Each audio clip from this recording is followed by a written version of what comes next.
Record मरीज सामने आए हैं। और इसी खबर पर ज्यादा जानकारी के साथ हमारे साथ लखनऊ से संवाददाता सीमा, गाजियाबाद से लोकेश और नोएडा से दानिश हमारे साथ लगातार जुड़े। सबसे पहले दानिश, आपका रुख करेंगे। लगातार नोएडा में 100 से ऊपर नए केस रोजाना सामने आ रहे हैं। तमाम कदम उठा लिए गए, कड़ाई भी करके देख ली गई, लेकिन कहानी नहीं बदल रही।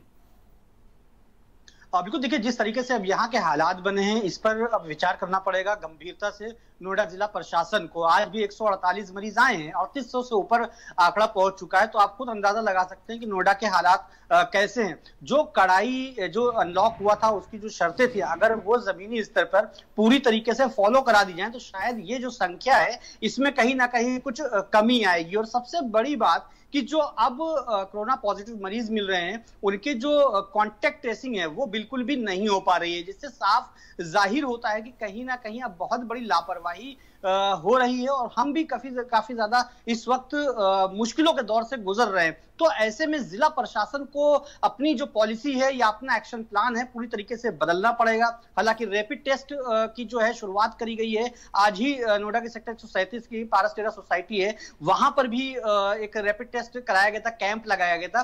तो टेस्ट कराने की प्रक्रिया जरूर शुरू हुई है, लेकिन अब सवाल ये बात का खड़ा होता है कि जो तरीके और गंभीरता दिखानी चाहिए, बिल्कुल जो गंभीरता होनी चाहिए दानिश, वो यहां पर नहीं दिख रही, इसलिए महामारी का दंश लगातार बढ़ता जा रहा है। हमारे साथ लगातार लोकेश भी बने हुए। लोकेश, जिस तरह से दानिश भी बता रहे थे कि रैपिड टेस्ट तो हो रहा, ट्रैकिंग, ट्रेसिंग, टेस्टिंग, ट्रीटमेंट की बातें तो हो रही हैं, लेकिन वो टेम्परामेंट नहीं दिख रहा जो इतनी बड़ी महामारी को टैकल करने के लिए जरूरी है। देखिए, टेम्परामेंट की बात करें तो आज ही जो प्रेस कॉन्फ्रेंस की गई है हेल्थ डिपार्टमेंट और एसीएस होम की तरफ से, उसमें साफ किया गया है कि 75 जिलों के लिए फिर से एक नोडल ऑफिसर बनाए गए हैं, जो कि शुक्रवार रात को यानी कि कल रात तक पहुंच जाएंगे अपने जिलों में, और वो अगले 2 दिन तक ये सुनिश्चित करेंगे कि आखिर जो सैनिटाइजेशन और इस तरीके के काम हैं जो कि कोरोना को रोकने के लिए हैं वो कितनी प्रभावी तरीके से काम करते हैं। लेकिन इन सब के बीच में लगातार ये आवाज उठ रही है कि इंस्टीट्यूशनल जो आइसोलेशन, जो इंस्टीट्यूशनल क्वारंटीन सेंटर हैं उनकी हालत बेहद खराब है, और ये मांग उठ रही है कि लोगों को होम क्वारंटीन और आइसोलेशन क्यों नहीं किया जाए, क्योंकि लगातार जिस तरीके से मामले बढ़ रहे हैं अस्पतालों में बेड की संख्या तो है लेकिन वो नाकाफी है, और आने वाले समय के अंदर ये बहुत रैपिडली तेजी से बढ़ेगी।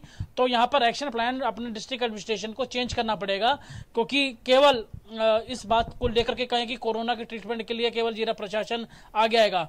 अगर जिस बात का जिक्र हम लोग पहले भी कर रहे थे कि 5 दिन के लिए जब बाजार खुलेंगे तो एक बार फिर से ये जो संक्रमण है ये रैपिडली बढ़ेगा, और वो देखने को मिल रहा है। बिल्कुल वही देखने को मिल रहा है लोकेश, जिसके बाद चुनौती लगातार बढ़ती जा रही है। सीमा हमारे साथ लगातार बने हुए। सीमा, तय तो ये हुआ था कि चाहे एक भी केस होंगे गंभीरता का स्तर वही होगा, लेकिन स्तर कहां पर पहुंच गया है कि संक्रमण लगातार बढ़ रहा, और पिछले 24 घंटे के आंकड़े बता रहे हैं कि हर दिन पुराने रिकॉर्ड टूट रहे हैं, नए मरीज सामने आ रहे हैं और चुनौतियां भी।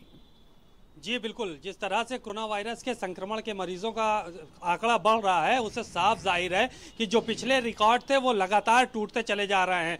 उत्तर प्रदेश में 24 घंटों में 2000 से ज़्यादा मरीजों का मिलना और लखनऊ के अंदर 300 से ज़्यादा मरीजों का मिलना इस बात के साफ संकेत हैं कि कहीं ना कहीं कम्युनिटी स्प्रिट हो चुका है। लोगों में एक दूसरे के जरिए ही कोरोना वायरस पहुँच रहा है। ऐसे में तमाम जिले के जिला अधिकारियों को निर्देश दिए ज़रूर गए हैं कि संक्रमण पर नियंत्रण किया जाए। सीएमओ से बात की जा रही है, शासन में बैठे आला अफसर बात कर रहे हैं, मुख्यमंत्री खुद संज्ञान ले रहे हैं। बावजूद इसके संक्रमण का खतरा कहीं से कम होता नजर नहीं आ रहा है। लखनऊ के हालात भी बेकाबू होते चले जा रहे हैं, और लगता ऐसा है कि कुछ दिन बाद दिल्ली और मुंबई जैसे हालात लखनऊ सहित पूरे उत्तर प्रदेश में पैदा हो जाएंगे। जिस तरह से कोरोना वायरस के मरीजों की संख्या में इजाफा हो रहा है, हालांकि बेड की व्यवस्था जो है वो लखनऊ में बताई जा रही थी कि पर्याप्त मात्रा में की गई है, बावजूद इसके जो भी ऐसे मरीज हैं जिनमें लक्षण नहीं पाए जा रहे हैं उनको हज हाउस जैसी तमाम जगहों पर रखा जा रहा है, और उनका सही से इंतजाम नहीं हो पा रहा है। इसको लेकर 2 दिन पहले ही वायरस अपनी जगह है, व्यवस्था अपनी जगह है, और लोगों